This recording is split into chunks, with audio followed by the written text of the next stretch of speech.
Hi everyone and welcome. Today I'm going to talk about some books that I think are perfect to read in fall.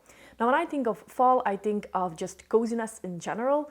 I think of the leaves that are turning into warmer colors. So that is what I want when I'm reading a book in that season as well. So when I think of fall, I think of fairy tale retellings. I think of books that have a forest in it, more often than not a magical forest, and where the magic system is very closely connected to nature.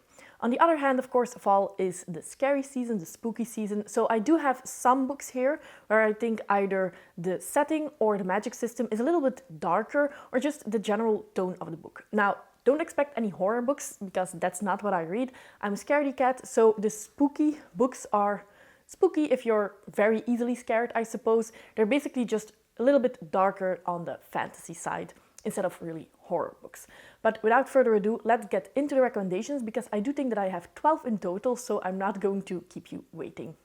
And the first book that I want to recommend to you is one that ticks off all of those boxes basically, and that is For the Wolf by Hannah Witten. So this is a new release of 2021. It's also the first in a series, the Wilderwood series.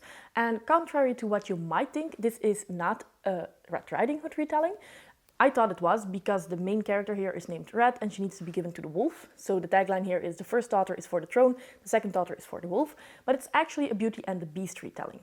In this story, you have a malevolent magical forest, and every couple of centuries, the second daughter needs to be given to the wolf, who also lives in this woods, in order to keep the monsters out. Or it's better to say to keep the monsters inside the woods. Now, this has everything. It's a dark fantasy, as you can see here on the cover, and that's really true. Just the way that the story is told is very dark in tone, and I really like that. I think that that's perfect for fall. I also think that the magical forest is very well done, and you also have magic that some people have here that is very closely connected to the forest and the vines. So this basically has everything that I am looking for in a fall book, and that it's darker in tone might fit a little bit in the October Halloween season.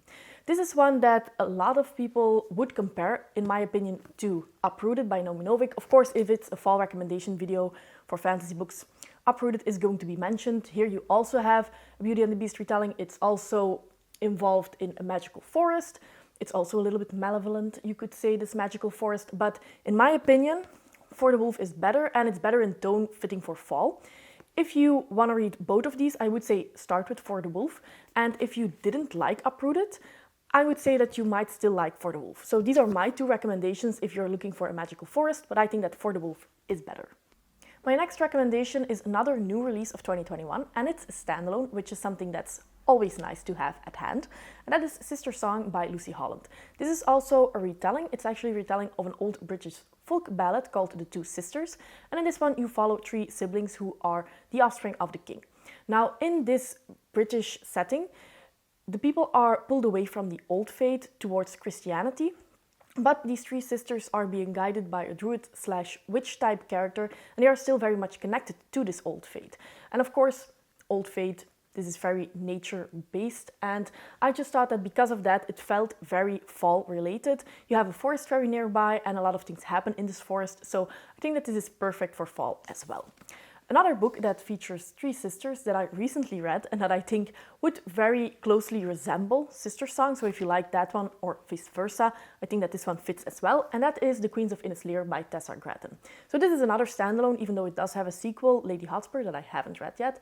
But here again you follow three sisters who are the daughters of a king, and this one is very fall-like in my opinion, for different reasons. First of all, the writing style, it's very whimsical, it's almost poetic, and it's very beautifully written. And I think that that fits fall. I can picture myself reading this next to the fireplace, and that would just feel amazing if I could have done that for this one. Next to that, you have magic system that is very closely related to nature. So basically you have one nation that believes in the stars and that uses the stars for guidance. Then you have other nations who listen to the trees, to the forest, and this comes to a clash a little bit. You also have a witch type character, so maybe again for spooky season this might fit. And just in general, this story is really rooted in nature, in forest type settings, and I thought that that's why this one fits fall perfectly as well. So this one or Sister Song, I think that both fit fall for different reasons. The writing style in this one is definitely more whimsical, but both would work. Next up, I want to recommend a book that's perfect if you want to read a little bit of a darker book towards Halloween, but you're a scaredy cat like me. And then I think that The Ninth Reign by Jen Williams is a perfect book to pick up. Now, a lot of people on BookTube have been talking about the Winnowing Flame trilogy, so I'm not going to talk about this too deeply. Just know that this is also perfect if you're looking for a mysterious read. I think that fall is also the season of mystery, and in this book you get to know more and more about the world and what happened here. As you get towards the end, you get more pieces of the puzzle. Basically, you know that the Ninth Reign is going to happen, but you don't know what the previous 8 reigns entail exactly, and you get to know more about that. On top of that, you also have elvish-like creatures who need to drink human blood in order to survive. But by drinking blood, they slowly poison themselves as well, and at the end they get the Crimson Flux, which is some kind of illness. So you also have vampire-like creatures. It's not too dark or anything like that, but just having that type of thing in the book makes it perfect for October. Now, if you're looking for another mystery book, and I'm just going to very quickly mention these because I think that most people know this one, then I think that Piranesi by Susanna Clarke is also amazing. This is a very whimsical read as well. Again, perfect to read close to the fireplace. It has a lot of mystery, and just reading it reads like a dream almost. I have a vlog for this one, vlog/review, because I do give my non-spoiler thoughts at the end. That could be a review. Also, the premise is explained there, so watch that if you haven't heard of Piranesi already for some strange reason, but I think that this one is also perfect to read in fall. And then next up, of course, an author that you know I was going to mention, because if I'm talking about nature-based magic and fairy tale-esque stories, then of course Juliette Marillier is perfect for that. First of all, I would say pick up Daughter of the Forest if you haven't already. This is a fairy tale retelling of the Six Swans. I have a full non-spoiler review for the entire trilogy, the Seven Waters trilogy. So if you haven't heard me talk about this book already, you can watch there. But I think that another book by Juliette Marillier, or another trilogy I should say, that's often overlooked, but that would also be perfect for fall, is The Dark Mirror, which is the first book of the Bride Chronicles. So in this one you have the fair folk, you have mystery as well, you have a romance, and you have a very close connection to nature, of course. One of the main characters is a member of the fair folk, so I think that that makes it a perfect read for fall as well. Juliette Marillier is amazing to read in any season, in my opinion, but one of these two books would be the perfect books for fall.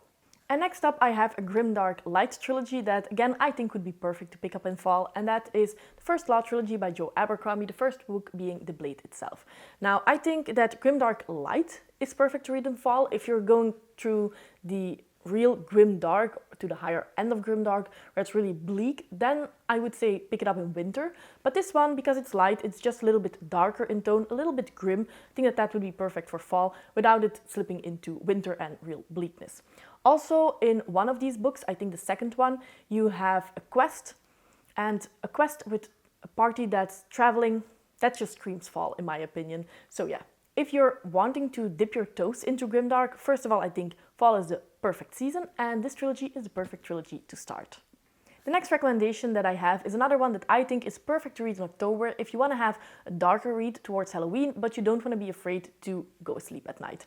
And that is The Bone Maker by Sarah Beth Durst. This is another new release for 2021, and it's a fantasy standalone, so what more can you want?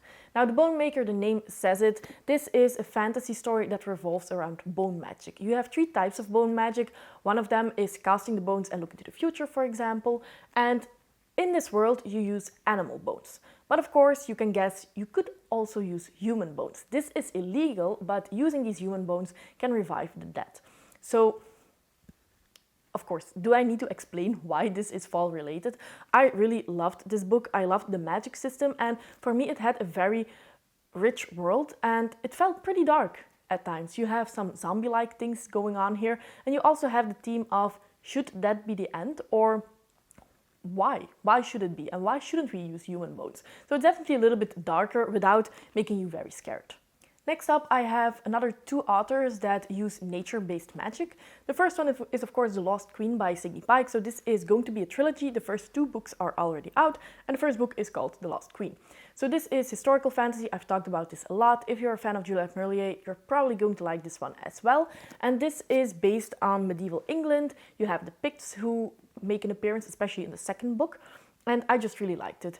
You have a very low amount of magic, but at the same time you have the historical character on whom Merlin was based upon in this book. And he's a druid, of course, so even in the first book, the amount of magic isn't that present, but in the second book, it's a little bit more. However, their close connection to nature and to the old faith and the old ways are very prominent in this one. They almost fight Christianity, you could say, and that's something that feels very nostalgic and just closely related to fall, in my opinion. So I would say first go with Juliette Marillier, because the fall feelings there are even more, and it's a little bit higher on the magical level or the fantasy level. But if you've read Juliette Marillier and you want to have something in that vein, then I think The Lost Queen by Sidney Pike is a good one to start with. Next up, I have a straight-up fairy tale book. It's not a fairy tale retelling, it's really an original fairy tale, and that is The Forgotten Beasts of Eld by Patricia A. McKillop. This is the only book of this author that I've read, but I know that all of her books are original fairy tales. All of them are pretty thin, so if you want to read a book in one sitting, this would be perfect. It's 230 pages, it's a pretty big font, and it's very easy and fast to read. In this book, you follow a female wizard called Sybil who can talk to animals. She lives in her forest all alone with all of her magical animals. She has a lion, she has a falcon, she has a black cat, and then one day a baby arrives at her doorstep and she needs to take care of it. Of course, things happen here. It's a lady who can talk to animals who lives in the woods. It's fall. My last recommendation might be a little bit different from everything else because it's historical fantasy, but it's very closely related to history, and that is the Enchanter General trilogy by Dave Duncan, the first one being Ironfoot. So in this one, you follow an enchanter, and you follow him from the beginning when he still needs to learn. So first of all, he's going to learn to enchant from these big tomes and learn magical spells. That just screams autumn to me. I just always picture the hall of Harry Potter in the movies where you have these floating candles and stuff like that. It just feels cozy, it feels like autumn. On the other hand, 2 of the 3 books are mysteries. So the first one is a murder mystery, and that might be perfect for October. You're not going to get scared, but you are going to be invested in this mystery, and you have some dark powers here. I think there's even mention of the devil in all 3 of the books. So, I mean, it might be perfect for scaredy cats as well, because I wasn't scared, but I was definitely invested. So those are all of the fall-themed books that I want to recommend to you. Please let me know if you're interested in any of those, and if you have some recommendations for me that I should pick up in fall, let me know in the comments down below as well. As always, I hope that you enjoyed the video, and see you next time. Bye!